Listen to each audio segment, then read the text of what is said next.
Je m'appelle Christine Tourigny. Je suis coordinatrice francophone de projet Programme de santé mentale chez FRDJ et je serai la modératrice de votre séance d'aujourd'hui. Au nom de FRDJ Canada, nous tenons à commencer cette séance par des remerciements.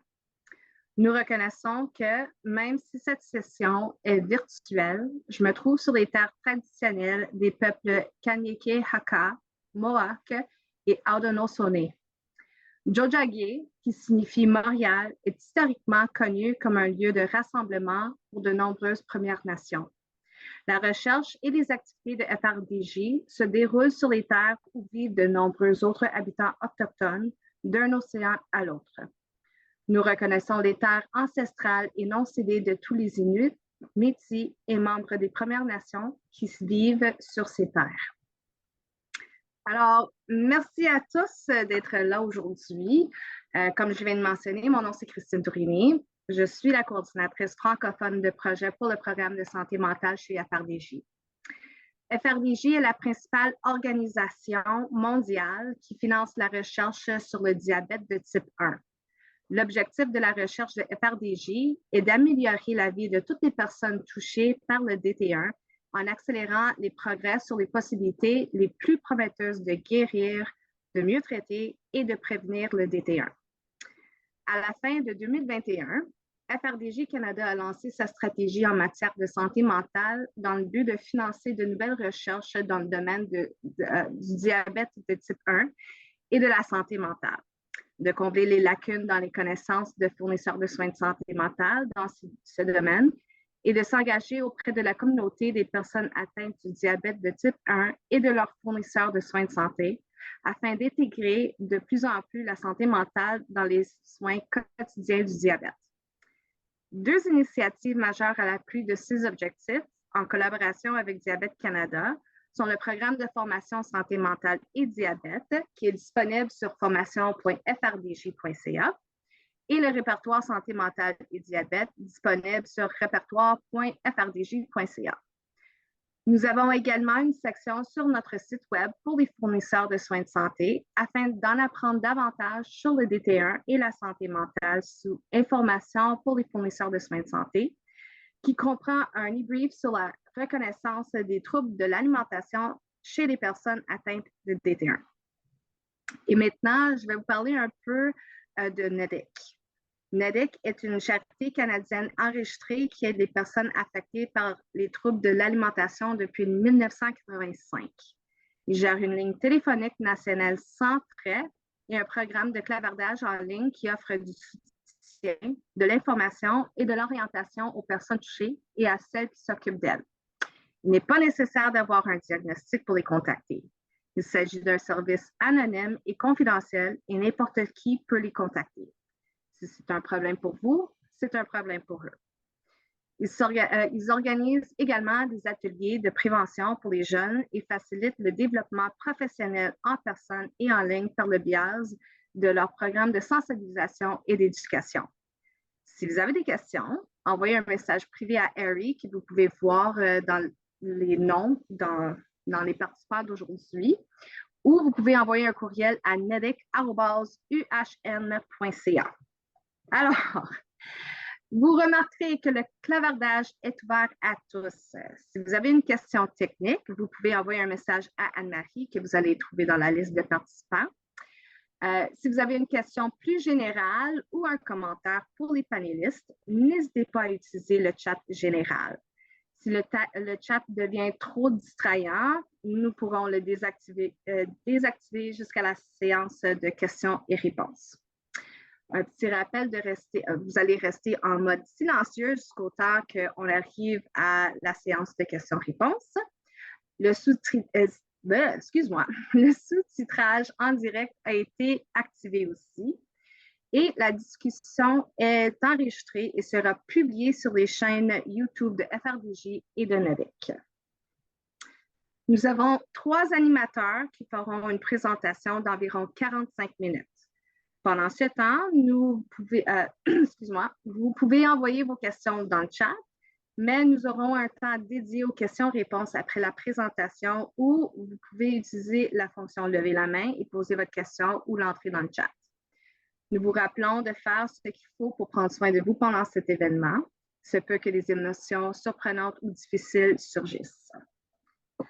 Il a été demandé aux panélistes et à la modératrice de parler du point de vue du je et de ne pas faire de suppositions sur les expériences des autres.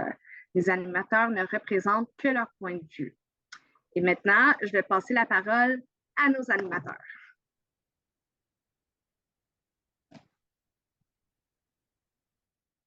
Merci beaucoup. Je suis vraiment très heureux d'être là aujourd'hui, accompagné de Aude Bandini et Anne-Sophie Brazo, qui sont des collègues de grande valeur avec qui j'ai la chance de travailler depuis quelques temps maintenant, là, depuis que l'opportunité s'est faite pour moi de côtoyer de plus près le monde du diabète de type 1. Et puis, ça amène un petit peu en résultat cette rencontre d'aujourd'hui où on va vous parler en fait de deux mondes qui nous sont chers, le monde du diabète de type 1, le monde de la santé mentale et des troubles du comportement alimentaire, euh, à travers en effet des apports un petit peu théoriques, mais aussi un partage d'expériences. Et puis, on conclura un petit peu sur les outils de dépistage et de prévention qu'on a actuellement disponibles. Donc, moi, je suis le docteur Sylvain Isseta, je suis médecin psychiatre. Je travaille à Québec, à l'Institut universitaire de cardiologie et de pneumologie. Et j'ai la chance d'avoir un laboratoire de recherche qui s'occupe de troubles du comportement alimentaire, d'obésité et de diabète. Anne-Sophie, je te laisse te présenter peut-être. Oui, peut-être. OK, d'accord. Moi, c'est Anne-Sophie Brazo. Je suis professeure à l'Université McGill, à l'École de nutrition humaine. Je suis aussi diététiste de formation. Et moi aussi, j'ai un laboratoire qui s'intéresse au comportement alimentaire dans le contexte du diabète de type 1, d'où certaines collaborations avec Sylvain et avec Aude, une chercheure philosophe que j'apprécie beaucoup, mais aussi une patiente partenaire et quelqu'un avec un vécu euh, inspirant, en fait. Donc, je vais te laisser te présenter, Aude. Merci beaucoup Anne-Sophie, merci beaucoup Sylvain. Donc oui, je suis une anomalie dans le monde de la recherche biomédicale, étant prof au département de philosophie de l'Université de Montréal, où je m'intéresse particulièrement à la question de la nature des savoirs expérientiels chez les personnes atteintes de maladies chroniques et en particulier les personnes vivant avec le diabète de type 1. Je vis avec le diabète de type 1 également, et c'est sur la base de cette expérience-là que j'espère pouvoir apporter quelques éclaircissements à la discussion aujourd'hui. Merci. On commence aussi par la traditionnelle slide de conflit d'intérêts, parce qu'il est toujours important de les citer. Pour ma part, je travaille avec finalement les compagnies industrielles qui ont des médicaments dans le domaine de l'obésité et de l'accès hyperphagique, du fait de mes spécialisations cliniques. Donc, la société Bosch Health, qui a un médicament qui s'appelle le Contrave, Takeda Canada, qui a un médicament qui s'appelle le Vivance, et puis Novo Nordisk pour les analogues du GLP-1, donc Saxenda et Wegovy. Puis j'ai des projets de recherche qui sont financés bien par le FRQS, les IRSC, Diabète Canada, Takeda, et aussi avec Aude, justement, récemment, le FRDJ qui nous soutient dans un projet de communication sur la santé mentale, justement. J'ai aussi des conflits, potentiels conflits d'intérêts avec certaines compagnies pharmaceutiques qui travaillent dans le milieu du diabète de type 1. Et j'ai reçu des fonds de recherche de diverses sociétés, incluant la FRDJ, Diabète Québec, la Société francophone de diabète. Pour ma part, comme vous pouvez le voir, l'industrie pharmaceutique ne finance pas beaucoup les travaux en philosophie. Mais la bonne chose, c'est que je n'ai pas de conflit d'intérêt de ce point de vue-là. Et donc, on s'est dit qu'on allait commencer la présentation en faisant un court survol, en fait, de qu'est-ce que le diabète de type 1, parce que les gens qui étaient invités à participer aujourd'hui au webinaire viennent peut-être du milieu du diabète, mais viennent peut-être aussi du milieu de la santé mentale, et je pense que c'est important qu'on remette sur table qu'est-ce que le diabète de type 1. Donc, le diabète de type 1, c'est la version auto-immune du diabète. Et donc, c'est une destruction des cellules bêta du pancréas qui va nécessiter en fait une insulinothérapie pour la gestion de la maladie, et ce, rapidement après le diagnostic. C'est à peu près 300 000 Canadiens qui sont atteints de diabète de type 1.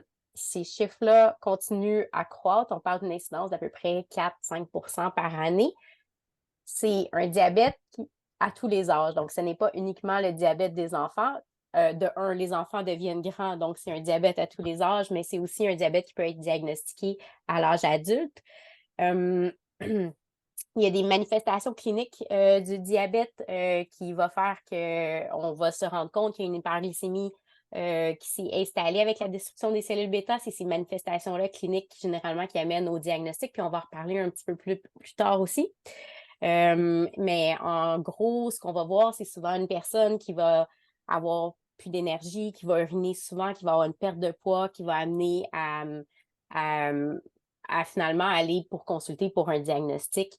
Et donc, l'histoire clinique va peut-être avoir une répercussion, en fait, sur la suite avec les problèmes de troubles alimentaires. Vas-y, Sylvain, tu peux mettre la deuxième diapo.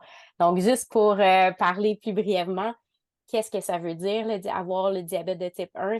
C'est une condition qui va nécessiter une grande autogestion de la part de la personne qui est atteinte. On doit s'injecter de l'insuline, on doit monitorer nos glycémies, donc nos taux de sucre dans le sang. On va devoir s'administrer de l'insuline plusieurs fois par jour, principalement avec les repas.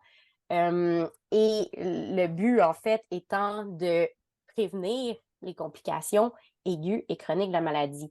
Il y a des complications qui sont justement liées au fait qu'on s'injecte de l'insuline, donc le risque d'hypoglycémie.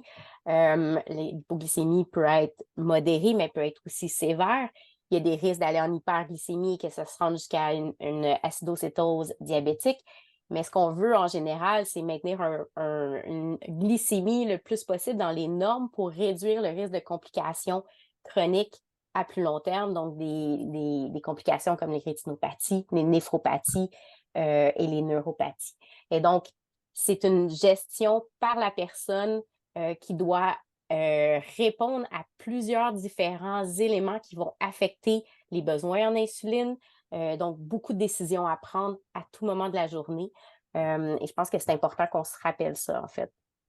Et puis, peut-être que si je peux inciter pour nos collègues de santé mentale qui assistent à ce webinaire et qui ne connaissent pas le diabète de type 1, moi je trouve que pour avoir par exemple essayé de porter un capteur de glycémie en continu pendant une semaine, c'est comme une source de préoccupation incroyable qu'on n'aurait jamais imaginé en fait, tant qu'on n'a pas vécu là, d'avoir ces alarmes, cette idée d'un dispositif qui nous surveille.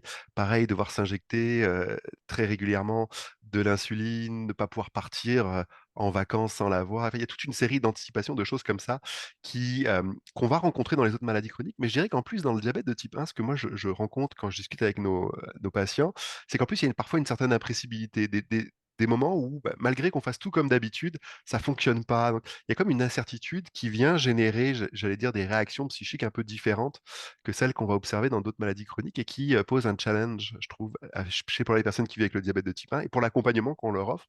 Donc vraiment, c'est intéressant pour ceux qui nous écoutent et qui ont envie d'aller un petit peu à la rencontre de ces patients-là, de vraiment être curieux sur ce qu'ils vivent au quotidien dans cette maladie-là, comment elle fonctionne, ce qu'ils en savent, parce que c'est vraiment intéressant comme échange et puis ça peut nous donner beaucoup d'outils aussi, j'allais dire, d'un point de vue psychothérapeutique pour accompagner ces personnes. Et justement, puisqu'on parle d'accompagner ces personnes, je pense que le mieux, c'est de donner la parole à Aude qui va nous parler justement en fait, Aude qui va nous parler. Je vais juste dire ça comme ça, puis je vais laisser Aude, je vais te laisser la parole. Merci beaucoup.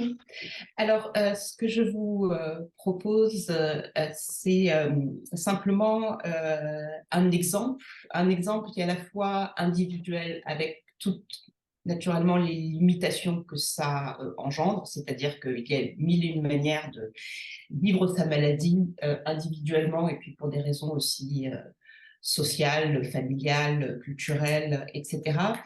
Ce sur quoi j'ai essayé de me focaliser dans ce que je m'apprête à vous présenter, ce sont les peut-être éléments clés que j'ai pu relever dans mon propre parcours et qui me semblent avoir une portée potentiellement plus vaste. C'est basé à la fois sur ma propre expérience en première personne, mais sur ce que j'ai pu lire aussi par ailleurs, soit sur les forums de patients, soit dans la littérature qui commence à devenir maintenant assez abondante dans les sciences humaines et sociales à propos du diabète de type 1. Est-ce que tu veux bien changer la diapositive, Sylvain, s'il te plaît? Merci. Alors, rapidement, donc, comme beaucoup de jeunes patients et patientes, j'ai été diagnostiquée dans l'enfance. Et ce que ça a occasionné comme l'irruption de, je suppose, n'importe quelle maladie dans la famille, c'est un certain nombre de réajustements et évidemment un choc assez important, non seulement naturellement pour moi, mais aussi beaucoup pour ma famille. Et une des choses peut-être qui ont été la plus grosse différence que ça a pu faire, du point de vue des habitudes familiales, ça a été, notamment pour ma mère, parce que j'ai été élevée dans une famille très traditionnelle italienne, c'est que c'est ma mère qui préparait les repas, et donc, eh bien, subitement, alors que la question de ce qu'on allait manger, etc., n'était pas quelque chose de particulièrement prégnant dans la famille, subitement, ça, c'est devenu quelque chose qui devait être contrôlé. Et on a été, mes parents, ou ma mère en particulier, en fait, comme je suppose beaucoup de parents d'enfants qui déclenchent une maladie, étaient très soucieuses de faire ce qu'il faut et par conséquent de suivre quasiment à la lettre toutes les recommandations qui pouvaient être faites, notamment par les médecins et aussi les nutritionnistes, avec l'idée que, au moins pour les premières années, ça a été le règne de la balance, mais y compris pour les haricots verts ou la salade. C'est-à-dire qu'on avait un plan alimentaire très, très strict, avec parfois des choses qui étaient un peu surprenantes a posteriori, mais je vous parle d'un diagnostic qui a été établi en 1991, donc au début des années 90. Certainement que la connaissance qu'on a maintenant en nutrition n'était pas tout à fait au niveau de ce qu'on a maintenant. Et donc, je me suis retrouvée, par exemple, à devoir manger, par exemple, beaucoup plus de féculents que ce que je mangeais habituellement. Ça s'est traduit à la suite du diagnostic et au début du traitement par l'insuline par une prise de poids assez rapide, dans la mesure où un des effets du diabète quand il décompense, c'est eh bien, l'élimination de beaucoup du glucose et des calories par l'organisme. Donc c'est tout à fait normal qu'après une perte de poids très importante, quand on démarre l'insuline, on reprend du poids très, très rapidement. Le problème est que après le diagnostic et après cette reprise de poids tout à fait physiologique, en fait, en raison de la volonté de suivre un plan alimentaire qui n'était certainement pas en fait tout à fait adéquat pour le type de personne que j'étais, j'ai commencé à engraisser beaucoup plus que ce qui normalement aurait dû être le cas. Et assez rapidement, la question de l'alimentation, la question du contrôle aussi, parce que bon, mes parents sont efforcés de me rendre responsable le plus rapidement possible de la gestion de ma glycémie et de mes injections, etc. La question de la prise de poids et des glycémies a commencé à devenir vraiment centrale, c'est-à-dire que la première question qu'on me posait le matin au réveil quand j'arrivais dans la salle à manger pour le petit déjeuner, c'est « Est-ce que tu es bonne ?» en référence à mes glycémies. Donc je devais commencer à rendre des comptes et évidemment, dans l'esprit d'un enfant de 11-12 ans, est-ce que tu es bonne répondre non, je suis mauvaise. Ça crée une certaine représentation de soi. Et en dépit des efforts réalisés à la fois de mon côté par mes parents et puis par les équipes de soutien, les équipes de diabète, les résultats étaient mauvais et ça a engendré beaucoup de crises familiales, notamment entre mes parents. Et bon, je suppose que c'est quelque chose qui est assez classique pour toutes ces cellules familiales qui se retrouvent aux prises avec un enfant malade. Ça s'est traduit aussi sur le plan individuel, mais là encore, je ne pense pas que ce soit vraiment spécifique, par énormément de culpabilité, d'avoir d'une manière ou d'une autre détruit l'équilibre familial. Suite à donc ces prises de poids et ces glycémies, eh bien, les endocrinologues ont commencé à suggérer que ça serait peut-être une bonne chose que je revoie mon alimentation et que je commence à faire un régime amincissant, ce qui faisait le grand plaisir de ma mère, qui elle-même avait ses propres problématiques avec le poids. Et donc, a commencé une longue succession de régimes amaigrissants et de reprises de poids. Et à partir de l'âge de 15 ans, rétrospectivement, parce que ça n'a absolument pas été diagnostiqué ni pris en charge comme tel, rétrospectivement, je pense qu'il serait adéquat de dire que j'ai développé une forme de boulimie que j'ai commencé à essayer de compenser comme je pouvais par l'activité physique et puis assez rapidement par des vomissements auto-induits. La vie étant ce qu'elle est, et comme on va le voir, faute à la fois de ressources, en raison d'un facteur de chance, les choses se sont aggravées tranquillement, pas vite, mais en fait pas tranquillement et plutôt assez vite. Et à l'âge de 17 ans, donc au moment où j'ai terminé l'école secondaire, ça s'est soldé par une tentative de suicide. C'est quelque chose auquel il faut sensibiliser les professionnels de la santé que vous êtes tous et toutes, à savoir que le suicide est quelque chose d'assez facile à organiser quand on est diabétique de type 1, au sens où on peut arrêter de faire de l'insuline, par exemple, c'est assez efficace. Il y a eu des conduites d'automutilation parce que quand on est diabétique de type 1, de la même manière, on a accès très facilement à beaucoup d'objets tranchants.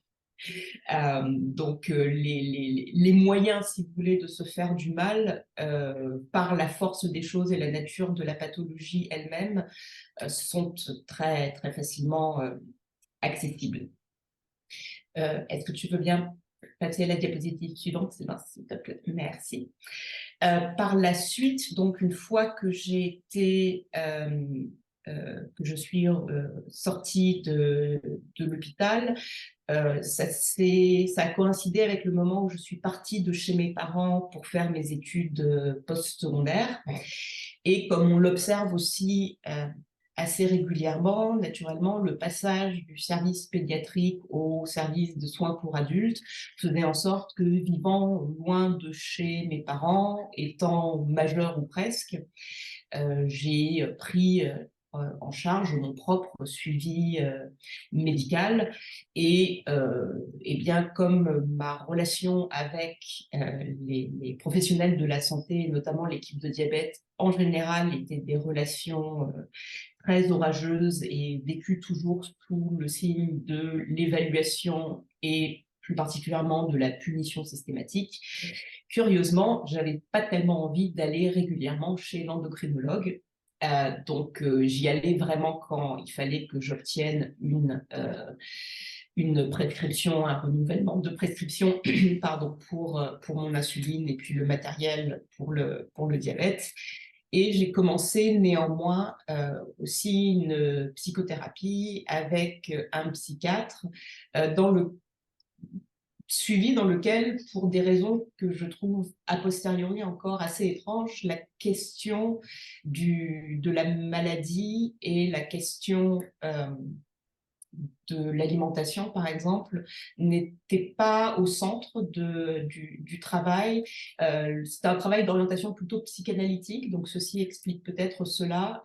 Tout ça paraissait être des symptômes causés certainement par des troubles qui remontaient à la petite enfance. Enfin, a posteriori, je me demande comment est-ce que le psychiatre de l'époque n'a pas vu, mais peut-être que c'était moi aussi qui ne voulais pas parler du diabète dans la mesure où j'estimais que c'était quelque chose de honteux.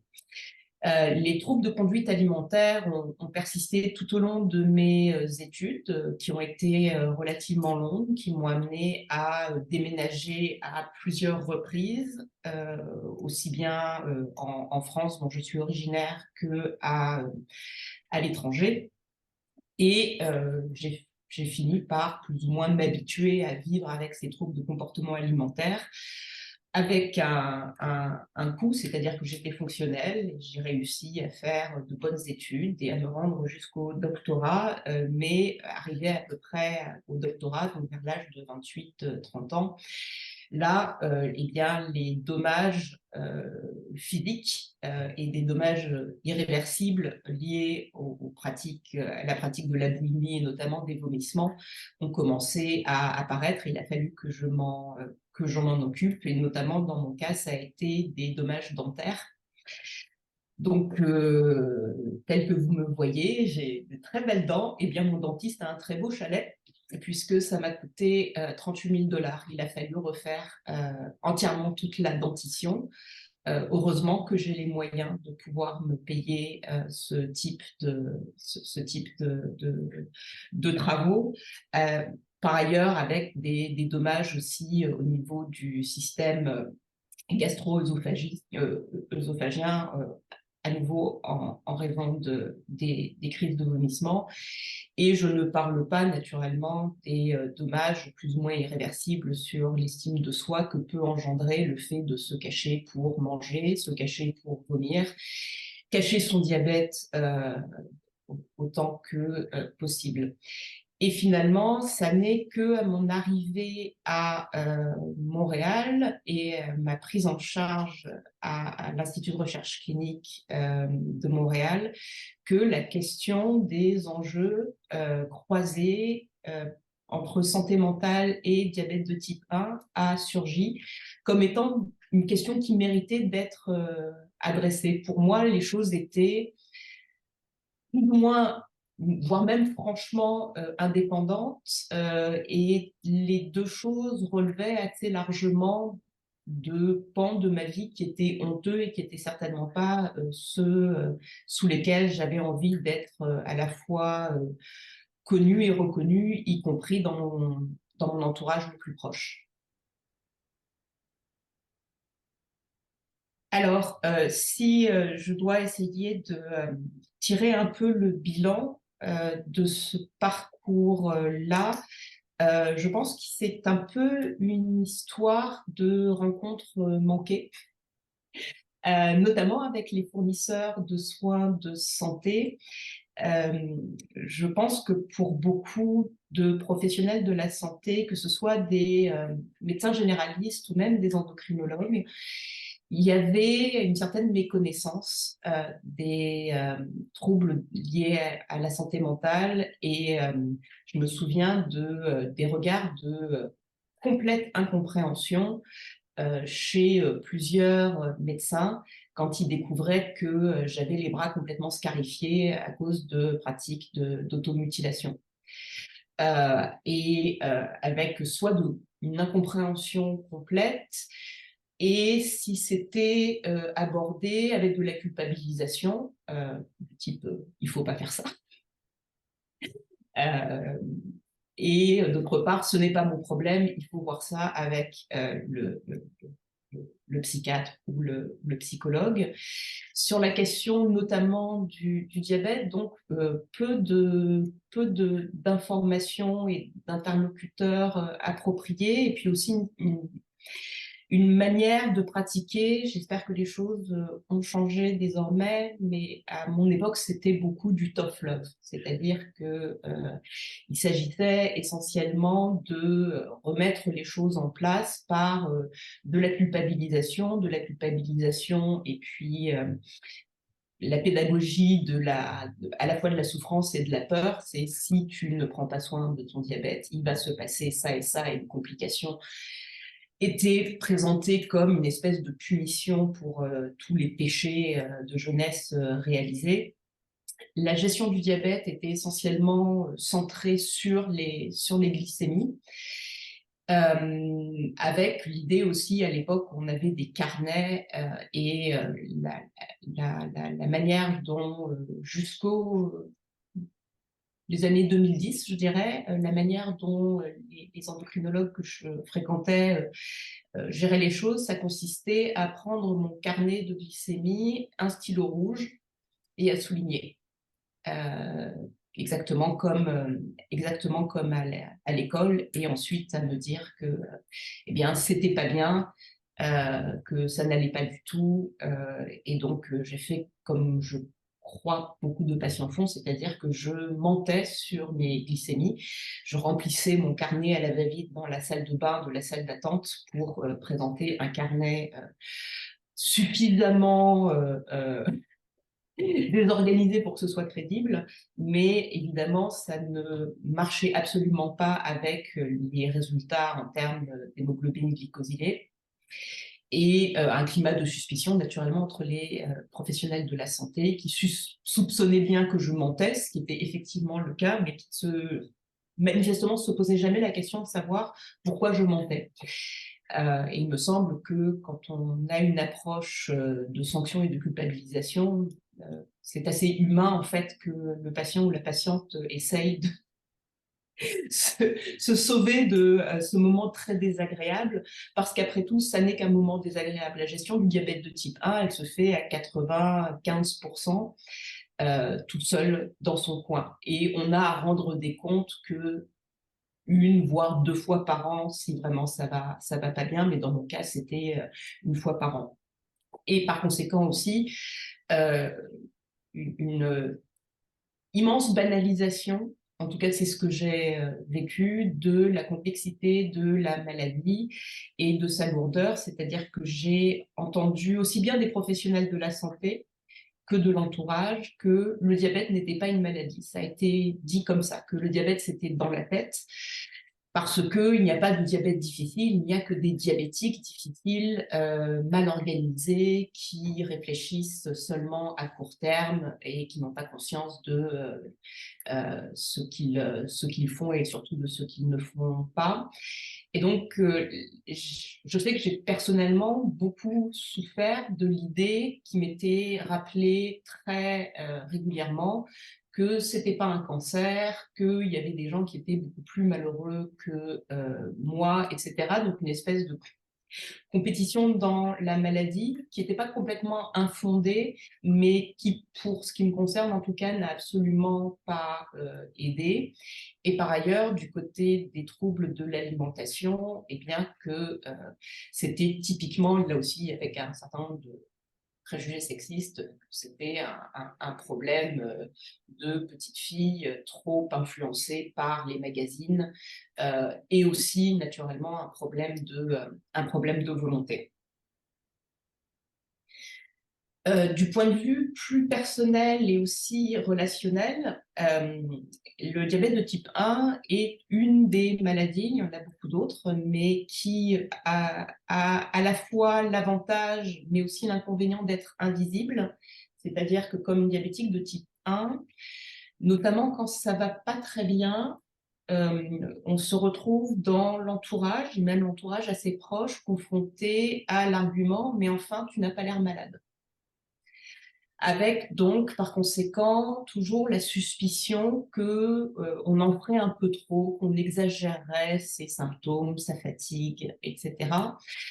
Et naturellement aussi une confusion sur diabète de type 1, diabète de type 2, en vertu de laquelle, eh bien, par exemple, pour pouvoir passer des examens et pour pouvoir bénéficier de temps supplémentaires pour des examens, eh bien, ce temps supplémentaire m'a été refusé à plusieurs reprises parce que, et là aussi, je veux dire, je l'ai entendu, je ne pourrais pas inventer quelque chose comme ça, un professionnel de la santé, médecin de son état, m'a dit, mais enfin, le diabète, ça vous fait quoi? Ça vous fait éternuer. Donc ma demande d'accommodement pour les examens a été refusée.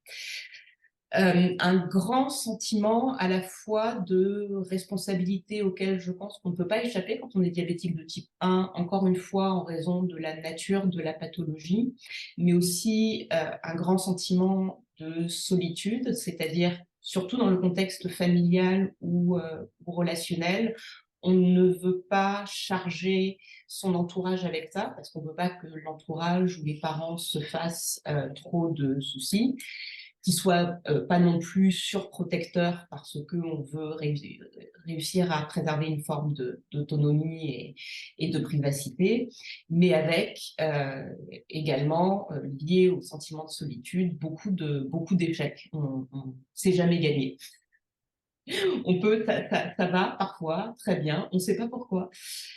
Parfois, ça ne fonctionne pas alors qu'on a fait à peu près tout ce qu'on pouvait. Donc, la sensation que finalement, qu'on fasse des efforts ou pas d'efforts, ça ne fait pas de différence du point de vue du diabète. Et du point de vue des troubles du comportement alimentaire également, parce que eh bien, je me couchais chaque soir en me disant « demain, je m'alimente mieux, demain, j'arrête de me faire vomir, demain, et puis demain, se passait exactement la même chose que la veille. » À cela, évidemment, lié un certain nombre d'anxiétés, parce qu'on sait très bien quand on est diabétique de type 1 que notre survie dépend de la disponibilité d'un certain nombre de médicaments, d'outils. Et je vous parle d'un temps, il ne s'agissait pas d'avoir sa glycémie sur son téléphone cellulaire, mais est-ce que je vais avoir les moyens de me payer mes bandelettes, qu'est-ce qui se passe si jamais je n'ai pas d'emploi, etc., etc. Est-ce que je vais pouvoir avoir des enfants en étant diabétique de type 1 alors que tout le monde m'explique que je ne suis pas capable de prendre soin de moi-même, dans quelle mesure est-ce que je pourrais prendre soin d'un enfant? Et aussi la question des complications qui, dans mon imaginaire, en tout cas tel qu'il s'était construit, étaient à peu près inévitables. En revanche, il y a quand même des choses qui ont aidé, pardon. L'accès aux technologies, et de ce point de vue-là, on ne peut absolument pas sous-estimer le changement qu'a pu représenter l'arrivée sur le marché des lecteurs de la glycémie flash ou des lecteurs de la glycémie en continu, parce que se piquer le bout du doigt 6 ou 8 fois par jour, c'est pas que ça fasse mal, ça fait mal parfois, mais en fait, si on veut le faire, il faut aussi pouvoir se laver les mains. Aussi stupide que ça. Et puis, c'est quelque chose qui se voit, c'est quelque chose avec lequel l'entourage n'est pas nécessairement à l'aise. Donc, les dispositifs de lecture en continu de la glycémie, c'est un confort remarquable et ça donne une visibilité sur ces taux de glycémie qui est absolument remarquable. On sait, par exemple, ce qui se passe la nuit. Et c'est aidant parce que ça permet de voir que parfois, il se passe des choses la nuit dont on ne peut pas être tenu pour responsable. Parce que quand on a un pic glycémique ou un effondrement de la glycémie à 3 heures du matin alors qu'on a simplement dormi, manifestement, on a la preuve que cette fois, au moins pour cette fois, c'est autre chose. Moi, j'ai des théories sur l'origine extraterrestre d'un certain nombre d'excursions glycémiques, parce que je regarde mes courbes, j'ai rien fait, j'ai dormi et pour une raison qui m'échappe toujours, la glycémie, manifestement, va faire un petit tour. Ce qui a été aussi très aidant, ça a été le début et la mise à disposition, notamment sur l'Internet, d'un certain nombre de ressources et aussi d'articles, de témoignages, notamment sur l'intersection entre le diabète de type 1 et les troubles de l'alimentation. Et c'est par ce moyen que, en lisant des forums, en participant à des groupes de patients en ligne, que j'ai découvert qu'il y avait quelque chose qui, manifestement, dans la gestion du diabète de type 1, prédisposait ou était susceptible de rendre plus prévalents les troubles des conduites alimentaires. Et donc là, j'ai découvert que je n'étais pas toute seule, et ce faisant qu'il y avait peut-être quelque chose dans ce que le diabète de type 1 et sa gestion impliquent qui prédisposait en fait au déclenchement de ce genre de troubles, en plus naturellement de l'environnement social, familial et de la psychologie individuelle. Et enfin, une chose qui me semble avoir été tout à fait aidante, c'est la reconnaissance par les professionnels de la santé, mais aussi par l'entourage, de la lourdeur de la maladie et du traitement, sans nécessairement avoir besoin d'être plaint, parce que personne ne souhaite non plus faire pitié, mais davantage de compréhension, d'empathie et une petite tape dans le dos de temps en temps, quelque chose qui est toujours, me semble-t-il, bienvenu de manière générale dans la vie, mais a fortiori quand on vit avec une maladie chronique. Du point de vue des relations avec l'équipe de soins, j'ai appris avec les années et peut-être un peu de maturité, et grâce aussi à d'excellentes expériences. Je ne mentionnerai personne ici, mais il se pourrait qu'il y ait dans la salle des gens qui appartiennent à ces professionnels. J'ai découvert qu'en fait, l'équipe de soins n'était pas nécessairement un jury d'examen, et qu'il était possible de faire véritablement équipe au meilleur sens du terme, c'est-à-dire exactement comme dans un sport collectif, où finalement ce dont il s'agit, c'est de gagner la partie pour soi en ayant la possibilité de s'appuyer sur des personnes qui ont véritablement votre bien-être à cœur et qui vous laisseront aussi la possibilité de temps en temps de ne pas faire ce qu'il faut, de ne pas faire le maximum, mais qui accepteront que vous faites ce que vous pouvez et vous soutiendront là-dedans. Et de ce point de vue-là, il me semble qu'une des choses qui m'a toujours frappée, c'est qu'en fait, on n'a pas de préparation à la consultation médicale. Et c'est la raison pour laquelle je pense aussi, du point de vue des patients et des patientes, on se prépare à la consultation médicale comme on se prépare à un examen ou une entrevue d'embauche. On ne sait pas ce que le médecin ou l'équipe soignante attend, on n'est pas soi-même nécessairement bien au clair sur ce que l'on attend d'eux, et il me semble qu'un premier pas dans la bonne direction, c'est de faire le point sur les attentes réciproques. Et enfin, une des choses qui me semble aussi tout à fait cruciale du point de vue des professionnels de la santé, pour autant que je puisse me mettre à leur place, c'est à la fois leur formation et la possibilité pour eux, surtout quand on a affaire à deux pathologies qui se recouvrent, comme le diabète de type 1 et les troubles du comportement alimentaire, de se parler, c'est-à-dire que le psychologue ou le psychiatre puisse parler avec le médecin généraliste et ou l'équipe spécialisée en diabète, de manière à avoir une vue plus globale de l'ensemble de l'évolution de la trajectoire du ou de la patiente. Pour terminer sur une... Cette licorne se trouve très près de chez moi, mais très près de chez moi, il y a aussi une SQDC. Donc, je me suis demandé, en voyant cette licorne, si ça venait du fait qu'il y avait des choses qui s'échappaient de la SQDC. Ce qu'on appelle dans la communauté des patients en ligne, une licorne, c'est quand vous arrivez à avoir 100% de vos glycémies dans la plage. J'ai pris en photo, j'ai fait une capture d'écran sur mon téléphone. C'est la seule fois de ma vie que je suis parvenue à avoir 100% de ma glycémie dans la plage. Donc, c'est possible, mais vous voyez, là, les cibles glycémiques que je choisis sont des cibles, c'est une cible qui va de 4 à 7,5. On n'est pas entre 4 et 10. Et le fait que, naturellement, je me fixe ce type d'objectif, certainement, je vois le psychiatre qui opine du chef, peut vous donner une idée du type de pression qu'on est susceptible de se donner. Et puis, il y aurait certainement des choses à discuter à propos de la relation. J'ai insisté sur le fait que la technologie, c'est très utile, mais ça peut être une arme à double tranchant aussi. Parce que si vous aimez être évalué avec un lecteur de la glycémie, qui peut en plus potentiellement sur votre téléphone compter vos pas, vos calories, etc., on peut assez rapidement basculer dans le surcontrôle. Mais tout ça pour vous dire que oui, une fois dans ma vie, j'ai réussi à avoir une licorne, donc elles existent. Merci Aude pour ce témoignage. Euh, c'est c'est beaucoup de choses que tu nous apportes. Et puis je pense que, en tout cas, je te remercie beaucoup parce que ça met très en lumière aussi tout ce qui nous reste encore à faire, de là où on vient aussi. Heureusement, je pense qu'il y a des choses que tu as vécues que j'espère qu'on ne vit plus.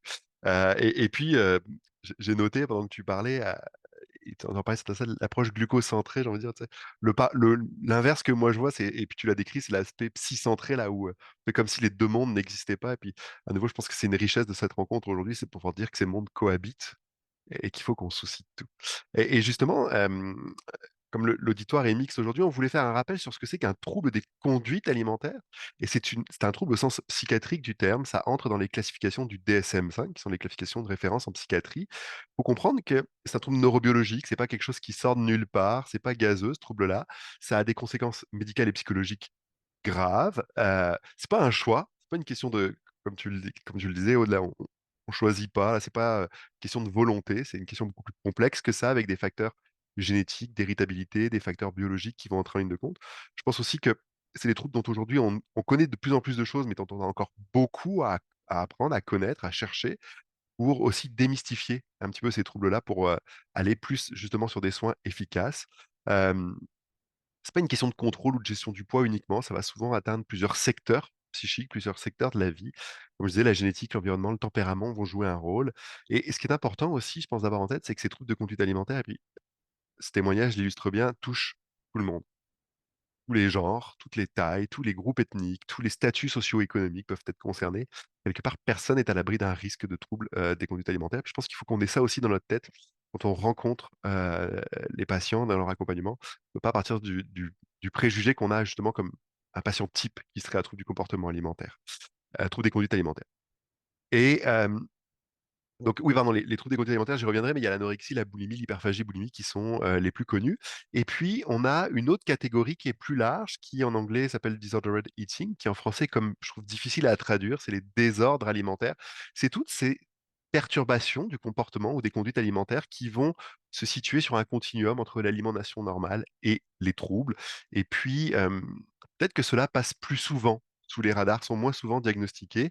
Et ils vont inclure soit des éléments un peu différents, soit des niveaux de gravité différents.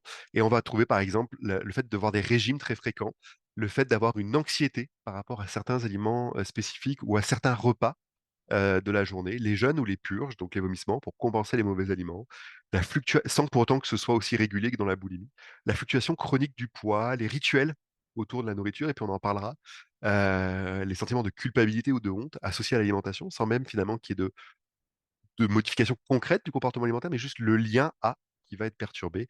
La perte de contrôle alimentaire, puis moi c'est un sujet qui m'intéresse beaucoup, et y compris ce qu'on va appeler les compulsions alimentaires, des attitudes très répétées, même si on sait qu'elles sont négatives pour nous, néfastes, vont être comme automatiquement présentes. Donc ça, c'est tout un champ très très large en fait de perturbations du comportement alimentaire qui ne sont pas reconnus par le DSM-5 comme des troubles des conduites alimentaires à proprement parler, ce qui ne veut pas pour autant dire qu'elles en sont moins graves ou moins présentes, bien loin de là, mais c'est comme ça qu'on les classifie. Ce qui est intéressant à voir aussi, c'est que dans les troubles des conduites alimentaires, en général, l'image corporelle va occuper une place très importante. Et à nouveau, dans le témoignage qu'on a entendu, il y avait cette idée que la reprise de poids, les modifications corporelles, l'image de soi imposée par la découverte du diabète de type 1, soudainement, vont venir vraiment perturber ce lien à soi-même, ce lien à cette image. Et c'est ce qu'on va trouver souvent au cœur des troubles du comportement alimentaire, mais surtout cette influence excessive de l'image, de ce qu'on perçoit de soi-même, de son corps, sur ce qu'on pense valoir, sur notre estime de nous. Donc ça, c'est vraiment le cœur de ce continuum-là. Et puis d'un côté, on va avoir des comportements plus restrictifs, comme l'anorexie mentale, où la restriction alimentaire va chercher à toujours perdre plus de poids, ou en tout cas va conduire à des pertes de poids toujours plus importantes. L'orthorexie, cette alimentation rigide, la boulimie, on en a parlé, et puis ce qu'on appelle le trouble de restriction ou d'évitement de l'ingestion d'aliments, qu'on doit trouver plus chez le jeune enfant avec une composante plus anxieuse. Et puis si on se déplace un petit peu plus sur ce continuum, plus vers la désinhibition, bah là on va avoir le grignotage, les compulsions alimentaires, les pertes de contrôle, et jusqu'à un trouble qui s'appelle le trouble d'accès hyperphagique, qui va être la récurrence de ces accès hyperphagiques, donc ces prises alimentaires avec perte de contrôle et quantité importante. Ce qu'on sait, c'est que les troubles alimentaires affectent de façon disproportionnée les gens qui vivent avec le diabète de type 1, que ce soit les troubles alimentaires ou les désordres alimentaires qu'on discutait juste avant, pas nécessairement vraiment le diagnostic d'un trouble alimentaire, mais certains de ces comportements-là. Et tu peux tout de suite aller à la prochaine diapo.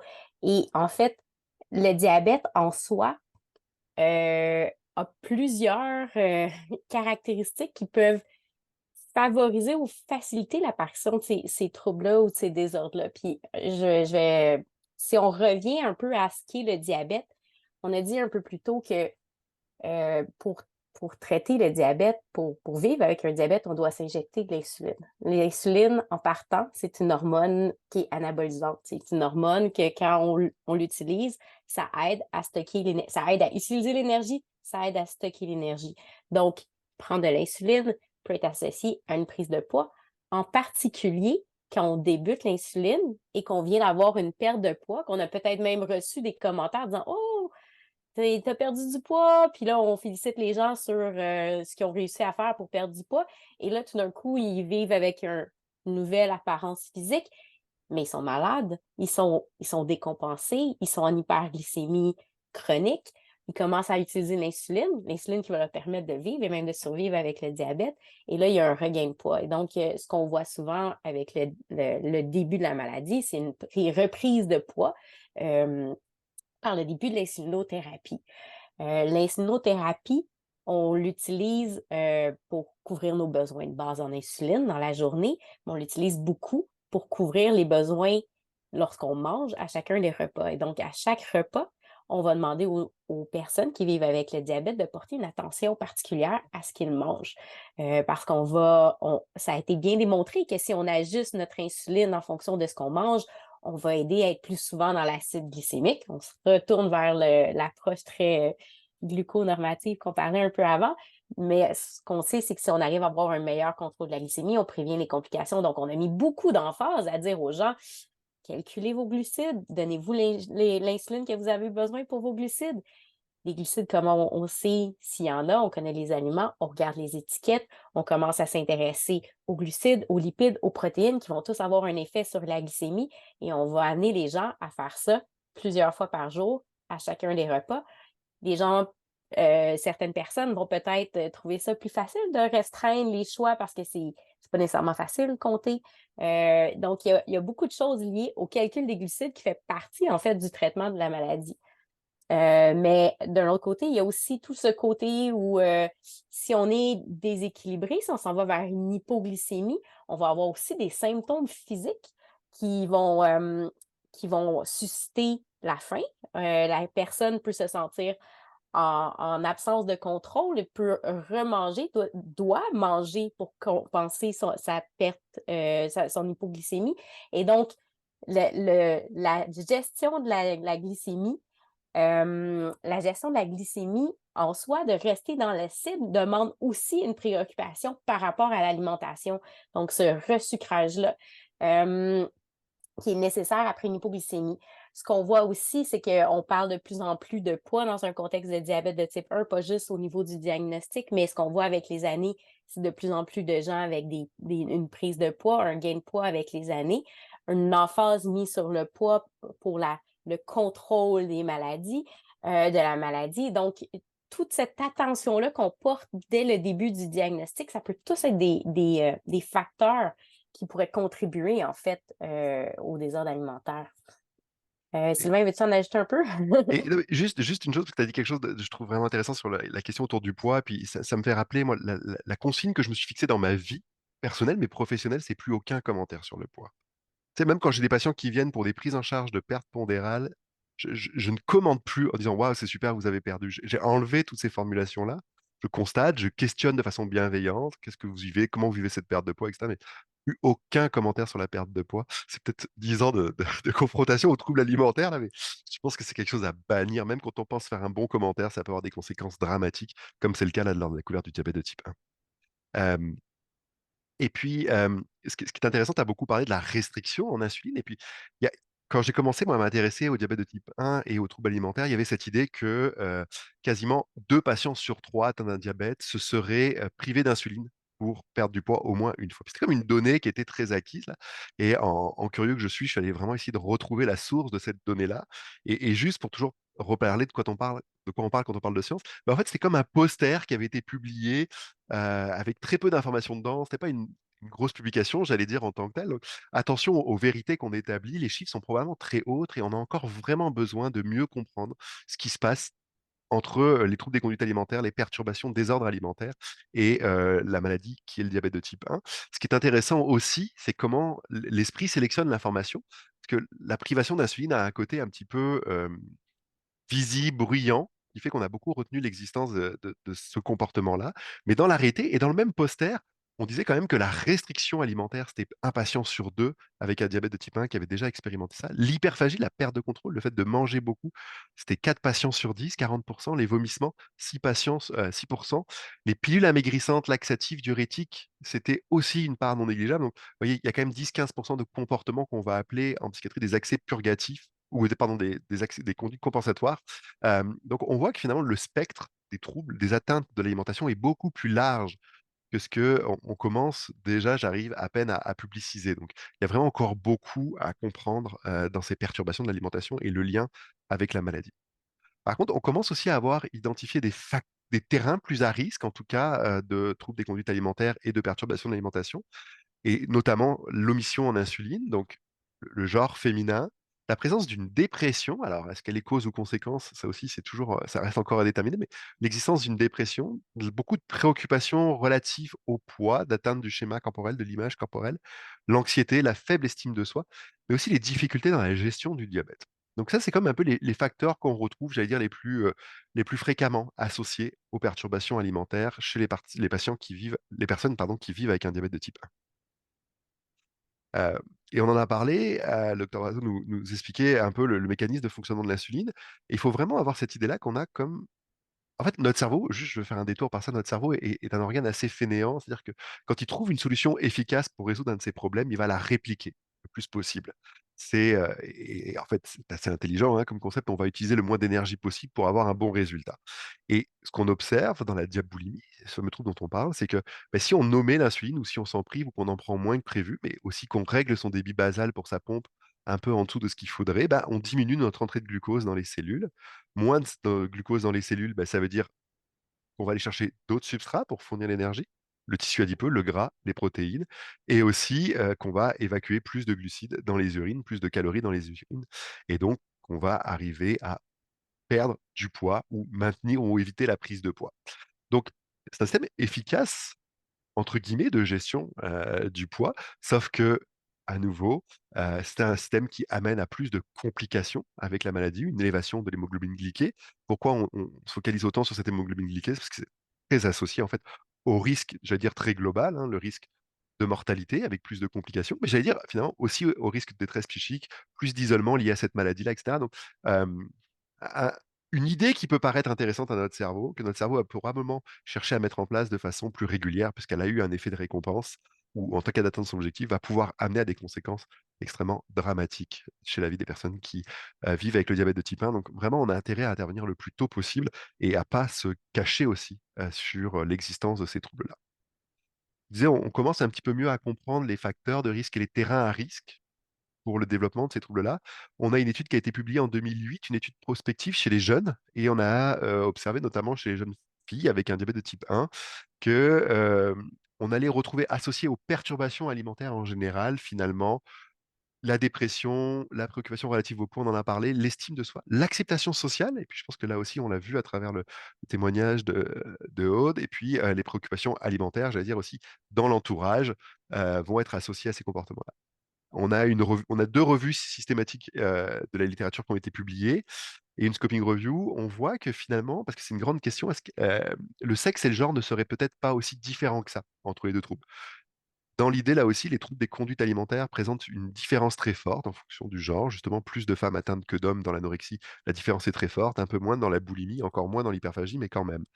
Eh bien, dans cette revue, mais aussi on a fait une étude, par exemple, avec des Français, là, il y a pas longtemps, on voit que dans le diabète, cette différence de genre tend à diminuer, et donc des troubles qui sont plus présents aussi chez les hommes. Et puis là aussi, une autre étude, une autre revue publiée, là, on voit l'importance de l'anxiété, de la dépression, de l'insatisfaction corporelle et puis des complications, associées, et ça, quelque part, d'autant plus qu'on est une femme et qu'une femme jeune vont avoir un impact sur le risque de développer des perturbations alimentaires et notamment des, privations volontaires en insuline, si on les appelle comme ça. On se permet de vous présenter quelques résultats, en fait, de l'étude, d'une analyse, en fait, qu'on a faite avec les données du registre Better. Le registre Better, c'est un registre pan-canadien de gens qui vivent avec le diabète de type 1, qui se sont auto-enrôlés, qui ont répondu à des questionnaires. Et donc, on va juste vous présenter brièvement ce qu'on peut apprendre par rapport à notre population canadienne via le registre Better. Donc, c'est une étude qu'on a menée, Sylvain et moi, avec notre étudiante Courtney. Donc, on a allé regarder un peu plus de 1000 participants qui avaient répondu à une question, en fait, par rapport à l'émission d'insuline pour perdre du poids. Et donc, on demandait aux gens s'ils avaient déjà eu, dans le passé, utilisé ce moyen dans le passé pour perdre du poids. Et chez les un peu plus de 1000 participants, c'est un peu plus de 7% qui ont admis avoir omis des doses d'insuline pour perdre du poids. On voit que ce comportement-là a été majoritairement rapporté par des femmes, donc plus de 93% de ces participants-là qui ont omis de l'insuline pour perdre de poids étaient des femmes, ce qui, quand on calcule, ça amenait un risque presque 5 fois plus grand, en fait, que les femmes aient eu ce comportement-là comparativement aux hommes. Donc, on dit que oui, probablement que c'est un comportement qu'on voit chez les deux, mais les femmes semblent plus à l'aise de le rapporter peut-être que les hommes, ça on ne sait pas parce que c'était autodéclaré. Mais ce qu'on sait, c'est que quand on regardait ceux qui disent avoir omis de l'insuline pour perdre du poids versus ceux qui ne l'avaient jamais fait, on voyait qu'un diagnostic plus précoce du diabète, donc au début de l'adolescence versus au début de l'âge adulte, semblait prédisposé à ce comportement-là. On voyait aussi que chez les gens qui avaient déjà mis de l'insuline pour perdre du poids, actuellement, ils ressentaient une détresse plus élevée par rapport à leur diabète. Il y avait aussi eu plus d'épisodes de weight cycling, de perte et de regain de poids, donc volontaire. Donc, on ne parle pas de grossesse ici ou autre. Et donc, en moyenne, chez les gens chez les gens qui ont essayé de perdre du poids via des émissions d'insuline, ils racontaient presque 5 épisodes de weight cycling dans leur vie. Et donc, vraiment des comportements compensatoires probablement qui sont beaucoup plus fréquents dans cette population-là. Et sans surprise, en fait, on voit aussi une présence accrue de complications, encore une fois démontrant l'aspect négatif de cette stratégie-là pour gérer son poids sur le diabète en soi. Là aussi, juste parce que moi je t'interromps. Vas-y, non, vas-y. Non, juste aussi pour repréciser bien ce qu'on disait, là, je te dis, les perturbations alimentaires en général tendent à être plus prévalentes chez les hommes que dans le diabète de type 1 que dans les autres. Tandis que l'insuline, pardon, la privation d'insuline reste plus en effet prévalente chez les femmes. Puis juste l'autre chose, pour souligner vraiment, je trouve, ce qui est très intéressant dans ces données qu'on a réussi à obtenir, c'est que c'est le fait de s'être privé d'insuline au moins une fois dans sa vie. Là, c'est pas forcément d'avoir un comportement actif actuellement de privation d'insuline, reste associé à des tableaux global de souffrance plus élevé. Donc c'est comme vraiment un marqueur, j'ai presque envie de dire vie entière là, mais en tout cas, on a un effet vraiment très stable, enfin très fort dans le temps. Et on est allé aussi regarder dans la prochaine diapo, en fait, qu'en était-il de leur alimentation maintenant. Donc, on est dans une population donc majoritairement de femmes. Et ce qu'on constate, puis en fait, Sylvain et moi, on a été, et Courtney, très surpris, en fait, des résultats qu'on a vus, c'est que chez les participants qui disent avoir remis de l'insuline pour perdre du poids, ils ont une alimentation actuellement beaucoup plus élevée en calories, mais pas uniquement en calories, principalement en lipides, même au niveau de la consommation d'alcool qu'on pouvait tirer de leur rappel alimentaire. Et donc, on voit ici une alimentation qui est potentiellement plus désinhibée peut-être que d'autres. Difficile à dire, mais c'est clairement un profil alimentaire différent chez les gens qui ont eu des émissions d'insuline dans le passé.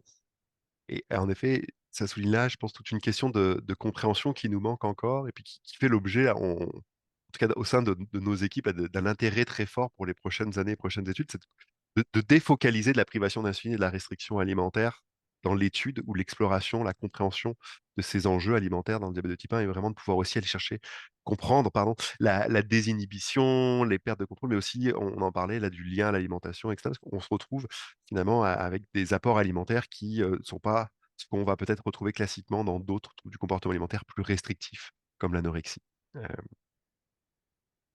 On a aussi en ce moment, puis on s'est posé cette question de l'orthorexie. L'orthorexie, c'est un trouble émergent, comme on appelle ça. C'est l'idée, ça vient de la conjugaison de deux mots, l'orthorexia nervosa, ortho droit, rexia l'appétit.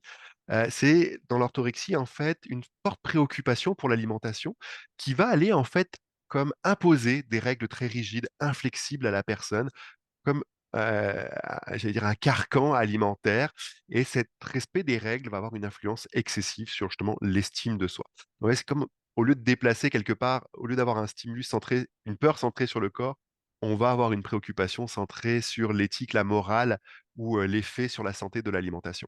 Et ça, les conséquences en fait de la présence d'une orthorexie, c'est, une détresse émotionnelle plus élevée, plus d'anxiété, mais aussi on observe en général plus de troubles de la concentration, de culpabilité, liées à cette difficulté à manger sainement. Et cette orthorexie, elle est donc de plus en plus étudiée. On l'estime entre 1 à 7 de la population générale, avec là aussi une prévalence homme-femme, j'allais dire, plus égale. Et ce qui est intéressant, c'est que la question qu'on s'est posée, c'est qu'est-ce qui se passe en fait dans un contexte où l'alimentation va être guidée en partie par des règles médicales. Eh bien, l'impact, il est très fort puisque, on estime que c'est, environ, 13 des adultes jusqu'à 80 des enfants et des adolescents qui vivent avec un diabète de type 1 qui vont développer des traits ou des comportements de type orthorexique, c'est-à-dire mettre en place des règles alimentaires tellement rigides qu'elles vont influencer l'estime de soi et mettre la personne comme dans une prison, morale, cognitive et source de souffrance. Donc vraiment, c'est un enjeu extrêmement important quand on va aborder, et puis je sais que c'est peut-être un discours un petit peu militant de ma part, là, quand on va aborder les règles nutritionnelles dans ces maladies-là, de conserver, probablement de la flexibilité, de la souplesse, de l'adaptabilité, puis, autoriser des vacances thérapeutiques peut-être, on disait. Mais en tout cas, tout plein de concepts qui sont importants et qui émergent là autour de cette rigidité alimentaire qui peut devenir un vrai piège, dans, le diabète de type 1 notamment. Donc, on va tout de suite enchaîner avec qu'est-ce qu'on peut peut-être faire, parce que là, on a bien établi en fait la complexité, la prévalence et comment ça peut être vaste, les désordres et les troubles alimentaires. Je pense qu'on a des rôles à jouer en tant que professionnels de la santé, entre autres les diététistes, mais les autres professionnels de la santé aussi. Puis, on a mis quelques points ici sur cette diapo, mais je pense que le diagnostic est un moment clé. Euh, il faut s'assurer de, je pense, il faut avoir une approche la plus flexible et non restrictive par rapport à l'alimentation. L'alimentation est centrale, mais il y a moyen de personnaliser, d'individualiser et de s'assurer qu'on ne limite pas la personne dans ses choix. Il faut aussi, puis Sylvain en a parlé, donc j'élaborerai pas trop parce que je veux qu'on laisse du temps pour les discussions à la fin, mais une approche plus neutre par rapport au poids en santé. Donc, on, on, d'avoir une approche plus globale de la santé et non de se focusser sur le poids pendant ces rencontres-là. L'idée de développer une relation de confiance avec nos patients et de démontrer de l'empathie, une sensibilité pour toute la complexité du diabète. Aude nous en a fait un excellent témoignage, puis Sylvain en a parlé aussi. J'espère que vous comprenez comment le quotidien des gens qui vivent avec le diabète de type 1 est compliqué, comment la charge mentale est importante et donc il faut nous s'informer, mieux comprendre la réalité des gens qui vivent avec le diabète de type 1. Donc, je vais m'arrêter ici, mais on va vous montrer d'autres pistes en fait pour essayer de vous aider dans votre approche avec les patients. Là aussi, juste pour donner des éléments d'information, mais il y a une très belle iconographie qui est disponible sur le site de la FRDJ JDRF, où on sait qu'il y a des signes qui vont être plus ou moins spécifiques de points d'appel auxquels il faut être vigilant. Donc, dans les signes non spécifiques, ce qu'on va retrouver très habituellement, les ruptures dans l'évolution scolaire, les difficultés de relations interpersonnelles, les symptômes dépressifs, les régimes itératifs fréquents, on l'a vu, les laxatifs diurétiques, les vomissements, l'exercice physique intensif, l'aménorrhée aussi, donc l'absence de règles, qui sont des signes très aspécifiques, enfin, spécifiques des troubles du comportement alimentaire, mais non spécifiques du diabète de type 1. Et puis dans le diabète, il faut être vigilant avec les personnes qui vivent avec le diabète de type 1 à cette question, on en a parlé de la mauvaise surveillance de la glycémie, puis je devrais rajouter maintenant les, les, comment dire, les manipulations des chiffres pour se protéger de l'angoisse générée par la consultation chez le médecin. Mais en tout cas, cette mauvaise surveillance, observance de la glycémie, les hypoglycémies récurrentes liées à l'exercice notamment, l'augmentation inexpliquée de cette hémoglobine glyquée, les hyperglycémies persistantes le matin et les épisodes répétés d'acidocétose diabétique sont vraiment des éléments qui doivent nous faire penser à un trouble des conduites alimentaires. Comment on interroge ça? Eh bien, là, je vous ai mis deux façons de faire. Les questions que moi j'utilise en fait. C'est vraiment et celles qui peuvent être utilisées à tous les jours dans nos consultations. Diriez-vous que la nourriture domine votre vie? C'est une question assez intéressante parce qu'elle vient montrer à quel point justement cette relation à la nourriture peut devenir un diktat dans la vie des gens et c'est très présent dans le diabète. Comment se passe votre relation à la nourriture? Moi, j'aime interroger le lien à plutôt que comment se passe votre alimentation. Comment se passe votre relation? Si vous pouviez continuer à manger ainsi, sans conséquence sur votre poids ou votre diabète, le feriez-vous? Et cette question qui peut paraître très bête, en fait, amène souvent des réponses intéressantes puisque, moi j'ai très souvent, mais d'une consultation spécialisée, la réponse qui est non, en fait, parce que j'ai de la cachette, je dois faire ça en cachette, j'ai honte et cetera. Donc changer la façon dont on questionne va nous aider. Avez-vous déjà eu l'impression de perdre le contrôle de votre alimentation ou de renoncer à la contrôler pour aller chercher justement ces autres symptômes qu'on oublie assez souvent? Et puis là aussi, dans le comment dire et ne pas dire, et vous aurez le PowerPoint bien sûr de disponible, on a des façons d'approcher les phrases qui sont beaucoup moins stigmatisantes. Par exemple, vous avez perdu beaucoup de poids et votre taux de glyquée a augmenté depuis votre dernière visite. Prenez-vous votre insuline comme recommandé, mais en fait, on peut tourner ça un peu plus bienveillant. J'ai remarqué que votre poids a diminué et que votre taux d'hémoglobine glyquée est plus élevé depuis votre dernière visite. Avez-vous fait quelque chose de différent? Vous voyez, on enlève le jugement négatif, puis je vous laisserai lire les autres exemples, mais c'est cette idée-là qu'on peut faire très attention à la façon dont on use des mots pour ne pas blesser et créer des mots MAUX. Donc soyons vigilants à ça. Les outils de dépistage, le plus facile, le plus validé, entre guillemets, c'est le SCOF qui est modifié. Le SCOF, ça vient de l'acronyme anglais, mais c'est vous êtes-vous déjà fait vomir parce que vous ne vous sentiez pas bien, l'estomac plein, donc on va chercher les vomissements. Craignez-vous d'avoir perdu le contrôle des quantités que vous mangez? Avez-vous récemment perdu plus de 6 kilos en moins de 3 mois? Pensez-vous être trop gros, grosse, alors que les autres vous considèrent comme trop mince? Donc vous voyez, on va questionner les différents éléments en lien avec les conduites alimentaires et une question qui est la 5e question qui a été modifiée pour le diabète de type 1 justement, vous arrive-t-il de prendre moins d'insuline que vous le devriez?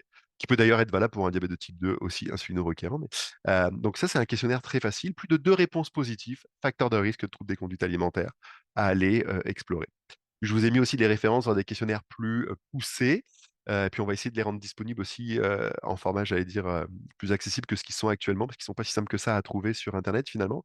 Mais, le DEPS, révisé qui a 16 items et qui a une bonne propriété chez l'adulte, même s'il a été développé chez l'enfant et puis un autre qui s'appelle le SEEDS qui a un petit peu plus d'items 20, mais qui a l'avantage par contre de ne pas avoir d'items sur le contrôle du poids, donc d'être peut-être plus neutre, dans cette évaluation-là. Donc 3 questionnaires aujourd'hui qui sont, j'allais dire les plus utilisés.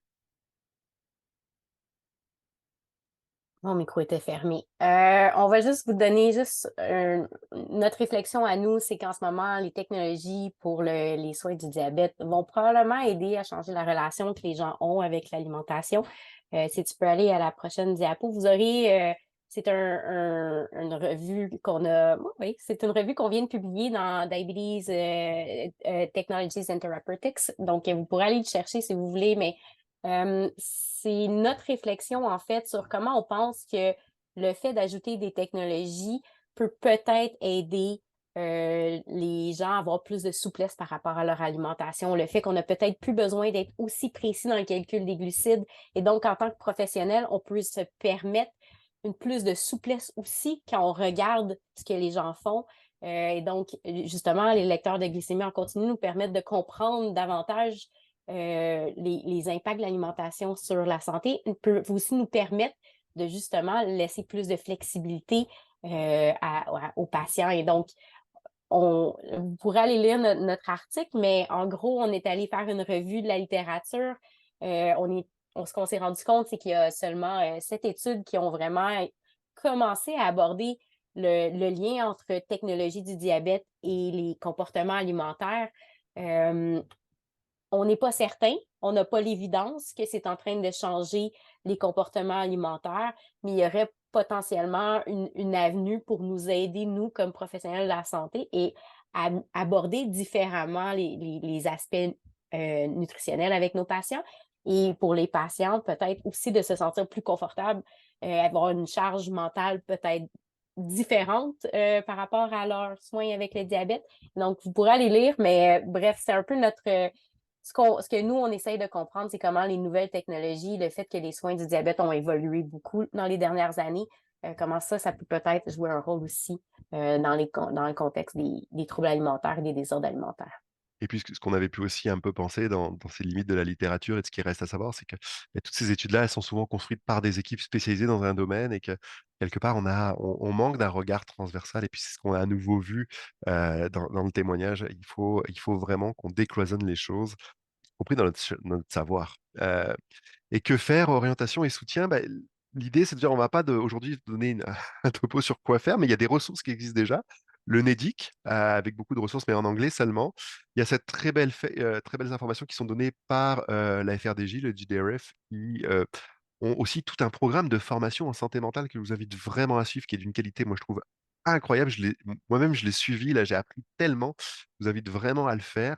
Et puis, pour la question des troubles des conduites alimentaires, des perturbations alimentaires, mais j'allais dire même plus largement, des perturbations du lien au corps, etc. ANEB, qui est une association, enfin, c'est un organisme communautaire québécois, a beaucoup de ressources en lien avec justement les troubles alimentaires au sens très large. Et ils sont super, ils ont un chat en ligne, on peut clavarder par message aussi. Enfin, ils sont vraiment très aidants et ils ont beaucoup de ressources aussi à l'intérieur de leur site. Et ils ont même une version adolescente du site. Des lectures qu'on peut vous recommander, c'est comme un article de synthèse, celui-là. Et en fait, des petites idées à garder en tête pour peut-être conclure. Je pense que comme professionnel de la santé, ben, je pense que c'est important de reconnaître que les troubles de l'alimentation, c'est quelque chose, c'est une réalité dans le contexte du diabète de type 1. Il faut savoir qui sont plus à risque. Oui, tout le monde est à risque, mais certains groupes qui le sont plus. Comment on peut les dépister? L'importance de poser les questions, les bonnes questions, la façon de poser les questions. Il faut être conscient de la façon qu'on parle des soins, comment on aborde la question du poids, comment on aborde la question de l'alimentation. On a un rôle à jouer, nous aussi, comme professionnels, et donc je pense que c'est important qu'on s'en rappelle. Et je vous dirais que nous, on est très curieux de voir comment les technologies et les nouvelles thérapies pour le diabète vont peut-être contribuer à modifier les soins cliniques et donc peut-être aussi les problèmes de désordre alimentaire et de troubles alimentaires. Donc, mais plus de recherches sont nécessaires. Je pense que c'est des petits points de réflexion pour vous. Et puis après ça, on voulait garder un peu de temps, puis il y en a de moins en moins, on en est conscient. Mais on voulait quand même garder un peu de temps pour pouvoir discuter avec vous si vous avez des questions, si vous avez des commentaires, si vous avez des expériences à partager. Il nous reste 11 minutes. Donc, je pense que vos micros vont être réactivés, mais vous pouvez écrire dans le chat aussi. On aimerait vraiment pouvoir prendre ces dernières minutes pour échanger avec vous. Alors, justement, c'est ça. On a une dizaine de minutes. Donc, qu'est-ce que vous pouvez faire? C'est si vous voulez vraiment poser vos questions, vous pouvez le mettre dans le chat. Qu'est-ce qu'on va faire? C'est qu'on va les répondre puis les renvoyer aussi par courriel suite après. Comme ça, il n'y a pas de questions qui ne sera pas répondues. Je voudrais aussi remercier Aude, Sylvain et Anne-Sophie. Aujourd'hui, c'était vraiment intéressant. Puis, vraiment, merci beaucoup. Je voudrais aussi profiter de ce moment pour remercier tout le monde d'avoir été présent aujourd'hui et vous inviter à partager vos dernières réflexions. Donc, qu'est-ce qui vous avait le plus marqué dans la session d'aujourd'hui? Donc, on va désactiver les micros, puis vous pouvez poser vos questions, en fait.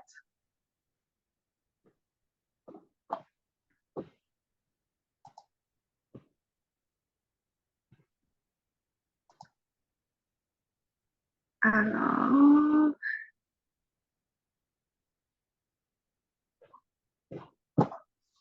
est-ce qu'il y a des questions, des réflexions, commentaires?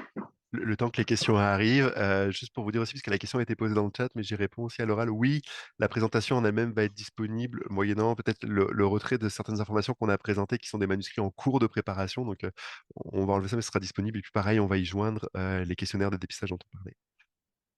Il y a une question, est-ce que vous souhaitez qu'on réactive votre micro? On peut activer le micro de Judith? Oui, ben, merci beaucoup. Je ne sais pas si vous me voyez, là. Oui. Moi, je ne me vois pas, mais c'est pas grave, on va dire que le décor est correct.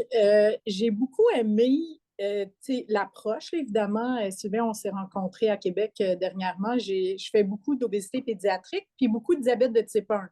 Puis je vois vraiment des similitudes. Puis j'essaie toujours de revenir à la base de la relation avec l'alimentation, mais c'est extrêmement difficile de redire à un patient diabétique après la première année qui a passé la lune de miel, essayez de faire fi du diabète de type 1, puis essayez de vous centrer sur votre appétit. Nous, on est là pour vous accompagner, mais quel est votre appétit en général? Puis là, souvent, les patients même ont tendance à nous répondre en fonction de la glycémie. Est-ce que tu as faim l'après-midi pour prendre pour prendre une collation? Ah ben non, je ne prends pas de collation l'après-midi, sinon je vais être trop haut au souper. Oui, mais ce n'est pas ça ma question. Il faut vraiment travailler pour les recentrer sur essaie de respecter tes signaux de satiété, là. Puis nous, l'équipe médicale, on va essayer de trouver des solutions pour gérer tes glycémies par la suite. Premier point. Deuxième point, c'est que ça, c'est encore plus difficile chez le patient qui était à régime de glucides fixes, qui change de régime, puis chez qui on a comme pendant des années envoyé comme message qu'il faut vraiment qu'ils prennent une collation le soir avant de se coucher, sinon il y a des risques d'hypoglycémie la nuit. Là, on les change sur les ultra-lentes qui sont arrivées. Puis là, le patient, il continue à avoir peur de faire des hypoglycémies la nuit aussi. Donc là, il faut défaire le discours. Même chose quand on passe aux pompes semi-automatiques. Il faut toujours revenir. Fait que je pense qu'il y a une approche initiale, puis message un peu qu'on essaie de passer aussi avec les nutritionnistes avec qui on travaille, dès le diagnostic, on doit envoyer à la famille, aux patients, que nous, l'équipe médicale, là, on va gérer les glycémies. Vous, avec l'annonce du diagnostic, puis l'appétit qui a augmenté après le diagnostic, essayez de rester alerte à l'appétit de votre enfant. Donc, ça commence dès le début, je pense, pour ne pas envoyer des mauvais messages. Puis, tu sais, tant mieux si 15-20 ans plus tard, on est plus alerte à ces problématiques-là. On ne répétera pas les erreurs du passé, là, je l'espère. Moins, en tout cas. Voilà. Oh, on l'espère aussi. Je pense que tu as ramené un point qui est important. Je pense qu'il faut faire attention dès le début parce que avoir un diagnostic de diabète, c'est un choc, là. C'est que tout ce qu'on amène dès le début va aussi créer des habitudes. Puis je pense que c'est ça. Faut être conscient de ça rapidement. Là aussi, si je peux me permettre juste le point de vue un petit peu plus cognitif et comportemental, on ne désapprend pas un comportement quelque part, on peut juste peut-être le rendre moins prévalent, moins prégnant. Donc, tous ces changements de paradigme qu'on offre, eh bien, il faut aussi prendre le temps de les travailler, comme si en fait on réinstaurait quelque chose comme un nouveau départ, puis de le verbaliser comme ça peut, je pense, aider. Et on parlait du modèle chez l'enfant, là, puis on l'a vu dans l'histoire d'Aude, mais on arrive avec quelque chose auquel les familles n'ont aucun modèle eux-mêmes pour découvrir ça. Donc il y a vraiment une construction qui est difficile d'une nouvelle dynamique, d'un nouvel rapport à l'alimentation, à plein de choses. Donc, c'est beaucoup de travail en fait, et on accompagne peu, je pense, ces éléments-là aujourd'hui. Donc on a encore beaucoup à faire. Il y avait une question aussi de Claudia, peut-être? Ben, c'est pas tant une question, des commentaires. Je suis en hypoglycémie pendant que je vous parle, alors désolée si je suis décousue. Donc, moi, je suis diabétique de type 1, nutritionniste. Ça fait 26 ans que j'ai le diabète. J'ai eu des troubles de comportement alimentaire sévères pendant des années de ma vie, puis plusieurs autres années pour me réparer. Puis, j'ai envie de dire qu'il faut s'excuser. Les professionnels de la santé, quand on aborde ces questions-là, il faut dire de par nos bonnes intentions, on a voulu vous aider à gérer la glycémie. Par contre, on a causé des troubles de comportement alimentaire, on a causé des obsessions alimentaires, on a causé des mauvaises estimes de soi chez les patients. Là, il faut se reprendre. Oui, il faut se reprendre dès le diagnostic, mais les patients, les autres comme moi, on mérite aussi un peu des excuses, puis ça va nous aider à un peu prendre conscience, peut-être que j'ai développé une mauvaise relation avec les aliments, puis presque tous les diabétiques de type 1 n'ont pas nécessairement un trouble de relation aux aliments du DSM ou une relation si troublée, mais définitivement un petit quelque chose, là, parce que tous les aliments sont vus comme étant ennemis. Pour le diabétique, le fait de ne pas manger aussi, c'est ennemi. Tout est ennemi finalement. Le fait de faire quelque chose ou de rien faire, jamais rien est correct. Mais il faut ouvrir ces discussions-là. Il y en a énormément. Puis malheureusement, même si on est de plus en plus conscient, ma nièce a été diagnostiquée il n'y a pas si longtemps. Puis j'étais là quand on a dit à ses parents, vous allez devoir la forcer à manger. J'étais là et ça fait pas longtemps et c'est dans un grand centre. Puis j'ai plein de patients qui ont le diabète de type 1 aussi qui se font continuellement chicaner à l'urgence. Donc, c'est un peu partout. Ça peut pas être juste les endocrinologues, les nutritionnistes. Il faut un peu que tout le monde soit au courant parce qu'il y a tout à quelqu'un d'autre pour venir jeter de l'huile sur le feu. Puis c'est ça, c'est vraiment c'est multi, c'est gros, puis moi, je pense qu'il faut apprendre à dire on est désolé, puis maintenant, on veut réparer avec vous. Puis ça fait des années que les diabétiques, on en parle de ça, puis ça fait pas des années que les professionnels ont dit, ah, peut-être qu'ils ont raison, mais il faut aussi apprendre à écouter dans d'autres maladies, dans toutes les maladies, depuis le départ, les voix des patients. Parce que moi, pour moi, c'est rien de nouveau, là. Tout ça, ça fait 26 ans que je le sais, ça fait 26 ans que j'ai le diabète, mais quand j'avais 14 ans, laissez-moi vous dire qu'il n'y a personne qui écoutait une personne de 14 ans. Donc voilà, c'était mon commentaire. C'est un commentaire très valide, encore une fois. C'est sûr qu'on veut partir avec des bonnes bases sur les nouveaux diagnostics, mais la majorité c'est pas des nouveaux diagnostics qu'on voit dans une année, on s'entend. C'est vrai que oui, il y a de la correction à faire, probablement. Puis l'éducation à faire aux professionnels de la santé. L'éducation à faire, même, tu sais, c'est important la formation, c'est important de donner tous les outils à la personne qui vit avec le diabète, c'est important de faire de l'éducation auprès du réseau de soutien de la personne qui vit avec le diabète aussi. Donc, je pense que oui, on a encore du travail à faire dans les prochaines années, mais un webinaire comme aujourd'hui, c'est un petit pas de plus, on espère, pour sensibiliser les gens à cette problématique, puis à éviter le plus possible qu'elle survienne. Et plus largement, je crois qu'on a tous besoin d'apprendre à dire je me suis trompé, je suis désolé, je ne sais pas. C'est aussi la deuxième phrase qu'on doit vraiment apprendre à dire, je pense, quand on est professionnel de santé. En tout cas, moi, c'est celle que je pense vraiment la plus importante dans ma pratique. Et la troisième, c'est apprenez-moi, quoi. C'est échangeons pour qu'on co-construise, qu'on collabore. Mais il y a des enjeux de culture, de santé. On avait une question aussi de Annie. Je suis pas sûr de pouvoir lire votre nom de famille, Renouf. Oui, c'est ça. Ben, bonjour. Tout d'abord, merci. C'était vraiment intéressant. Moi, j'aurais le goût de laisser un souhait, c'est d'approfondir, d'avoir d'autres rencontres comme ça pour aussi un peu pouvoir approfondir l'intervention, prendre le temps de réfléchir un peu plus loin parce qu'on parle souvent de dépistage, de diagnostic, de reconnaître. Mais après, tu sais, qu'est-ce qu'on peut faire? Qu'est-ce qui est spécifique justement au lien entre la santé mentale et physique dans le cas du diabète? Ça serait vraiment, on manque d'endroits pour avoir ces réflexions-là puis les élaborer plus. Il y a vraiment le programme de formation en santé mentale. C'est fait. Ok, parfait. Mais c'est vrai qu'il nous manque, j'en profite parce que je sais que certaines personnes sont impliquées dedans qui sont présentes. Il manque comme après tu sais, des groupes de travail ou des réunions peut-être de cas complexes qu'on pourrait faire peut-être plus régulièrement dans l'année. Oui, ça Je serait lance vraiment ça comme ça. intéressant. Merci. Il y avait une dernière. Bonjour. Oui, Euh, donc, écoutez, quand vous parliez de nouvelles dynamiques, justement, dans le rapport avec les clients, les patients et développer des nouvelles approches, vous parliez de TCC, donc de thérapie cognitivo-comportementale.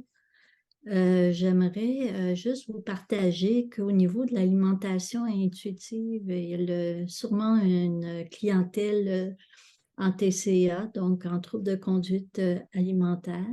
Dans l'approche TCC troisième vague, donc la thérapie d'acceptation et d'engagement, il y a Jana Grand qui offre une formation et que j'ai réécoutée dernièrement avec l'UPC. Je vous suggère, en tout cas, j'ai pas de dividende de la compagnie, là, ceci dit, mais c'est vraiment, je pense que c'est dans le courant de vraiment approcher l'alimentation de façon, je dirais, appétitive dans l'approche ACT, donc de façon positive et je pense que ça rejoint aussi ce que la dame disait tout à l'heure. Merci. Yana est lyonnaise, de la même ville que moi. Moi, je la connais bien. Elle était même venue former notre service entier de la secrétaire jusqu'à tout le personnel en thérapie acte. Puis en effet, c'est une très belle approche. Peut-être juste un bémol par rapport à l'alimentation intuitive. Il faut encore qu'on soit certain qu'il n'y ait pas de dysfonctionnement des informations corporelles chez nos patients à qui on soit. Donc, c'est pas valable pour tout le monde non plus, mais c'est en effet une excellente piste d'amélioration des soins. Puis moi, je suis très acte. C'est juste que je voulais garder un discours ça, mais en effet, c'est beau. Et puis, Yana est excellente. En effet, si vous pouvez assister, vous êtes intéressé à une de ces formations, c'est vraiment très enrichissant. Ouais. Yana Grant. Je serais intéressée maintenant à suivre une formation diabète et Ouais. dans son optique, voilà, professionnelle. On va Merci. essayer de lui demander, ouais. Je vais couper là. Je suis vraiment désolée. Oui. S'il y a d'autres questions, d'autres commentaires, on vous invite de les mettre dans le chat puis on va les répondre plus tard dans un courriel. Mais je vous remercie encore tout le monde. J'ai aussi mis le lien pour le formulaire de commentaires dans le chat. Donc, si vous voulez juste remplir le formulaire pour nous indiquer qu'est-ce qui a marché, qu'est-ce qui n'a pas, si vous avez des commentaires, des idées, vous êtes le bienvenu à tous les partager. Donc, je vous souhaite tous une excellente journée. Merci beaucoup. Puis bonne soirée. Merci beaucoup. Belle journée.